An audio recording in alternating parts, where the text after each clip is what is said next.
तो पापा जब भी किसी फैमिली फंक्शन में जाते थे तो पापा को एक ही बात बोली जाती थी कि भाई छोटा बेटा क्या कर रहा है। तो वो बात मेरे को घर कर गई कि अब मुझे कुछ करना है, खुद को प्रूव करना है। कि क्योंकि देखिए दोस्तों, जितनी बड़ी वजह होती है ना, आपके एफर्ट्स उतनी ज़्यादा मजबूत होते हैं, उतनी ज़्यादा इफेक्टिव होता है। इंग्लिश स्टार्ट की शुरुआत में इतनी प्रॉब्लम आने लगी कि मैं कोई भी वोकेबलरी वर्ड पढ़ रहा हूँ, मुझे लग रहा है ये भी नहीं आ रहा। एक टाइम के लिए मैंने दिमाग से विचार निकाल दिया था कि यार मैं एसएससी नहीं कर पाऊंगा। आंसर की को मैं चेक करने से पहले डर रहा था कि यार मेरे कितने क्या मार्क्स आएंगे मैथ्स में, कितने क्या मार्क्स आएंगे इंग्लिश में। लेकिन जब मैंने चेक किया,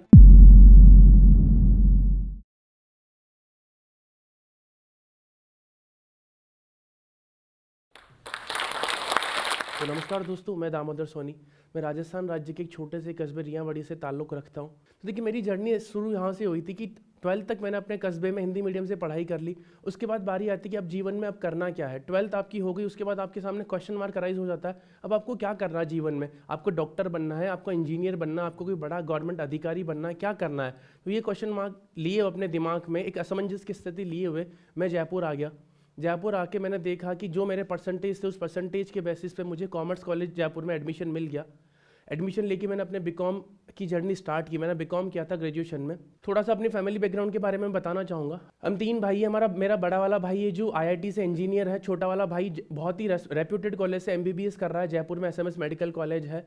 तो पापा जब भी किसी फैमिली फंक्शन में जाते थे तो पापा को एक ही बात बोली जाती थी कि आपका बड़ा बेटा है जो बहुत बड़े कॉलेज से पढ़ा हुआ है, इंडिया के Indian institute of technology Dhanbad से पढ़ा हुआ है और एक बहुत अच्छी कंपनी में सर्विस कर रहा है।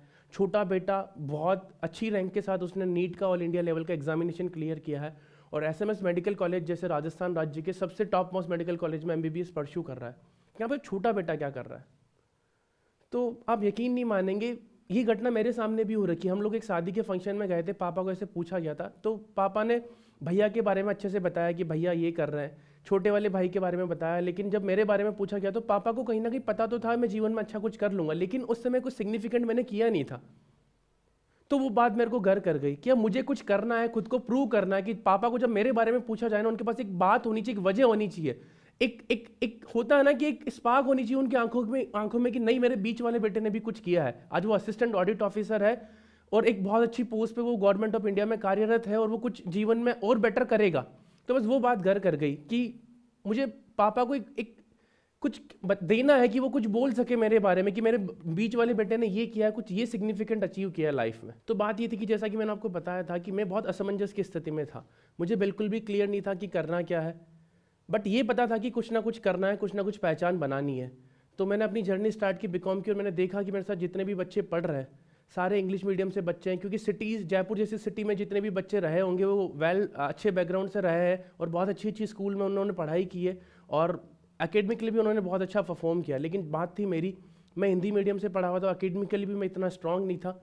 तो मेरे अंदर एक डर का माहौल सा हो गया था कि अब करना क्या है। क्योंकि आप देखिए ना, जीवन में एक सीधा सा उसूल होता है कि आज के टाइम में उसी को कोई अपॉर्चुनिटी मिलेगी जो उसको डिजर्व करता है। क्योंकि एक अनार 100 बीमार वाली बात है कि अगर नौकरी एक है तो उसको पाने वाले 100 लोग बैठे हैं। तो आप में कुछ ना कुछ ऐसा खास होना चाहिए कि वो नौकरी या फिर जो अपॉर्चुनिटी या फिर जो अवसर है वो आपको दिया जाए। ठीक है, तो ये असमंजस की स्थिति चलती रही थी। फिर इस स्थिति के दौरान ही मुझे पता चला कि जहाँ मैं रह रहा था, जिस हॉस्टल में जयपुर में मैं रह रहा था, वहाँ मैंने देखा कि यार जीवन में कभी कभी होता ना, एक मोमेंट, एक पल ऐसा आता है जब आपको किसी चीज़ के बारे में पता लगता है और आप देखते हैं कि जो आप में स्ट्रेंथ्स है, जो चीज़ें आपके अंदर है, वो उस पर्टिकुलर अवसर से, उस अपॉर्चुनिटी से मैच कर रही है। तो मैंने देखा कि जहाँ मैं रह रहा था वहाँ के आसपास जो इंजीनियर्स थे, कई भैया ने बीटेक कर रखा था, कईयों ने बीएससी कंप्लीट कर रखा था और they were preparing for competitive examination. तो उन्हीं में से मुझे किसी भैया ने बताया था कि यार मैं एसएससी के लिए प्रिपेयर कर रहा हूँ। मैं उनके रूम में गया था, जनरली हम लोग बैठे थे, तो मैं भैया के रूम में गया, भैया मैथ्स पढ़ रहे थे। तो उन्होंने मुझे बताया कि मैं यार इस एग्ज़ाम के लिए प्रिपेयर कर रहा हूँ। मैंने कहा यार भैया इसमें क्या होता है? एसएससी मैंने सुना नहीं पहले नाम।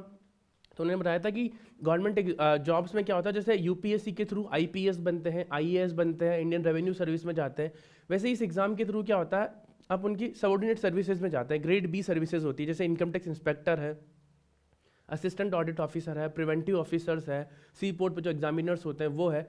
तब मुझे कहीं ना कहीं ऐसा लगा और भैया से मैंने ये भी पूछा था, यार भैया आप इस एग्ज़ाम के लिए प्रिपेयर करें तो इसमें क्या क्या सब्जेक्ट्स आते हैं? होता है ना कई बार कि आप एग्जाम के लिए तो प्रिपेयर करना चाहता है, वो पोस्ट भी आपको अट्रैक्ट कर रही है, लेकिन आपको ये देखना पड़ता है कि यार इसमें जो सिलेबस आ रहा है वो मेरे स्ट्रेंथ से कनेक्ट कर पा रहा है या नहीं कर पा रहा है। मान लीजिए मैं मैथ्स में वीक हूँ, उस एग्जाम में अगर मैथ्स बहुत अच्छी आ रही हो तो मैं कैसे क्लियर करूंगा। मान लीजिए मैं इंग्लिश में बहुत वीक हूँ लेकिन उस एग्जाम में इंग्लिश का मेजर रोल प्ले हो रहा है तो मैं कैसे क्लियर करूंगा। तो भैया ने मुझे सब कुछ बताया, तो मुझे सारी बातें उस एग्जाम में ऐसी लगी कि यार सारी चीज़ें मेरे स्ट्रेंथ से मैच कर रही है। उसमें मैथ्स आता था और मैथ्स में मैं शुरू से ठीक ठाक रहा हूँ, उसमें रीजनिंग और जीके का पोर्शन रहता था और मुझे कहीं ना कहीं लगा था कि ये रीजनिंग और जीके का पोर्शन मैं कवर कर लूंगा। लेकिन सबसे बड़ा मैटर था इंग्लिश का। अब जो बच्चा शुरू से नर्सरी से लेकर 12th तक हिंदी मीडियम से पढ़ा हो, उस बच्चे को अगर कहा जाए कि आपको ऐसा एग्जाम क्लियर करना जिसमें 250 मार्क्स का रोल प्ले हो रहा है इंग्लिश का, प्री में 50 मार्क्स का इंग्लिश का पोर्शन आता है एसएससी सीजीएल में, और मेंस में 200 मार्क्स का इंग्लिश का पोर्शन आता है। अब सोचिए उस बच्चे के दिमाग में क्या धारणा बनी होगी, क्या डर का माहौल बना होगा कि यार मैं कैसे कर पाऊंगा। मैं हिंदी मीडियम से पढ़ा हूँ, मैं मतलब मेरी पूरी स्कूलिंग हिंदी से हुई है, मुझे अगर इंग्लिश में कोई लेटर लिखने को भी बोला जाता है तो आई एम टोटली हॉरिफाइड। अब तो मैंने इंग्लिश काफ़ी इंप्रूव कर ली, मैं असली इतना इंप्रूवमेंट नजर आ रहा है क्योंकि इस एग्जाम ने मुझे यहाँ तक पहुँचाया। इस एग्जाम ने ना केवल मुझे एक अच्छी पोस्ट दिलाई है, ना मुझे केवल एक राजपत्रित एक गजेटेड ऑफिसर बनाया, बल्कि मेरी पर्सनैलिटी को पूरी तरह से नर्चर कर दिया। आज मुझे इंग्लिश का कोई खौफ नहीं है। लेकिन मैं उस टाइम की बात बता रहा हूँ जब मैंने ये जर्नी स्टार्ट की थी। तो उस बच्चे के लिए कि यार जिसको हिंदी मीडियम से पढ़ाई की उसको इंग्लिश का इतना खौफ है तो वो कैसे क्या क्लियर करेगा। तो एक टाइम के लिए मैंने दिमाग से विचार निकाल दिया था कि यार मैं एसएससी नहीं कर पाऊंगा। क्यों? क्योंकि ये बहुत बड़ी हर्डल मेरे सामने थी और मैं इसे ओवरकम करने पाने में खुद को असमर्थ महसूस कर रहा था। लेकिन फिर क्या होता है, जीवन में कई बार ऐसी चीज़ें होती है, कई बार ऐसे मोमेंट्स आते हैं जब आपको कोई ऐसी वजह मिल जाती है, एक वाई मिल जाता है जीवन में। देखिए मेरा हमेशा से ये मानना रहा है कि जितनी बड़ी वजह होती है किसी काम को करने की, आपके एक्शंस उतने ज़्यादा दमदार होते हैं, उतने ज़्यादा मजबूत होते हैं। अब जैसा कि मैंने आपको बताया था कि मुझे पापा को वो एक बात देनी थी जो वो कह सके हर उस इंसान से जो जवाब मांगता हूँ कि आपका बीच वाला बेटा क्या करता है। तो मुझे एक वजह मिल गई थी, उस वाई का मेरे पास जवाब मिल गया था कि मुझे ये काम क्यों करना है। क्योंकि देखिए दोस्तों, जितनी बड़ी वजह होती है ना, आपके एफर्ट्स उतनी ज़्यादा मजबूत होते हैं, उतने ज़्यादा इफेक्टिव होता है। तो वजह मुझे मिल चुकी थी तो मैंने अपनी तैयारी स्टार्ट कर दी थी। लेकिन वही बात, एक एवरेज लड़का जिसने 34 मार्क्स से अपना फर्स्ट ईयर क्लियर किया हो, जिसने टोटल 52 मार्क्स से अपनी बीकॉम क्लियर की हो, तो उसके सामने सबसे बड़ा क्वेश्चन, करूँ तो कैसे करूँ। और हर तरफ से ताने सुन रहा है कि तू जीवन में क्या कर रहा है, तेरे दोनों भाई अच्छा कर रहे हैं। तो फिर उस बच्चे के लिए एक बहुत बड़ी बात हो गई थी। बट स्टिल वही बात है, माना कि मुश्किल भारी है पर तुझ में क्या लाचारी है, ये हार नहीं बाहर की है, तूने भीतर से हिम्मत हारी है। तो बस सब छोड़ छाड़ के मैंने मन में एक ही बात अपना ली, जब तक तोड़ेंगे नहीं तब तक छोड़ेंगे नहीं। ठीक है, मुझे रुकना नहीं है, क्योंकि दिमाग में एक बात क्लियर थी, अब पापा को कभी भी शर्मिंदा नहीं होना है। अब पापा की नजरें नहीं झुकनी चाहिए कि आपका बीच वाला बेटा क्या कर रहा है, उसने जीवन में कुछ सिग्निफिकेंट किया या नहीं किया। तो बस मैंने स्टार्टिंग कर दी। अब देखिए क्या होता है, कोई भी काम जब अपन शुरुआत करते हैं अपन को थोड़ा कठिन लगता है, बीच में थोड़ा व्यवस्थित लगता है और अंत में सबसे सुंदर प्रतीत होता है। वही बात मेरे साथ थी। शुरुआत मैंने की, मैथ्स ठीक ठाक थी, मार्क्स आते थे, एसएससी में मैथ्स का मेजर रोल प्ले होता है। इंग्लिश स्टार्ट की, शुरुआत में इतनी प्रॉब्लम आने लगी कि मैं कोई भी वोकेबलरी वर्ड पढ़ रहा हूँ मुझे लग रहा है ये भी नहीं आ रहा। क्योंकि होता ये था कि जब मैं पढ़ता था, मैं मॉक टेस्ट देता था, तो मुझे जो भी वर्ड्स नहीं आते तो मैं नोट डाउन करता था। मैंने देखा कि शुरुआत का जब मैंने मॉक टेस्ट दिया था तो अगर उसमें वोकेबलरी के 100 वर्ड्स है तो 100 में से 90 मुझे नहीं आ रहे। तो सोचिए उस बंदे को कैसा लग रहा होगा, जिसमें उसको 100 वर्ड्स वो पढ़ रहा है, उसमें से 90 वर्ड्स उसको नहीं आ रहे, तो उसको कैसा फील होता होगा। लेकिन धीरे धीरे मैंने खुद को, अब वही बात है ना, जहाँ चाह है वहाँ राह है। अगर आपके मन में है कि भाई मुझे करना है तो आपको 1000 वजह मिल जाएगी करने की। अगर आपके मन में है मुझे नहीं करना है तो आपको 1000 बहाने मिल जाएंगे नहीं करने के। तो मेरे साथ यही था, मुझे करना था।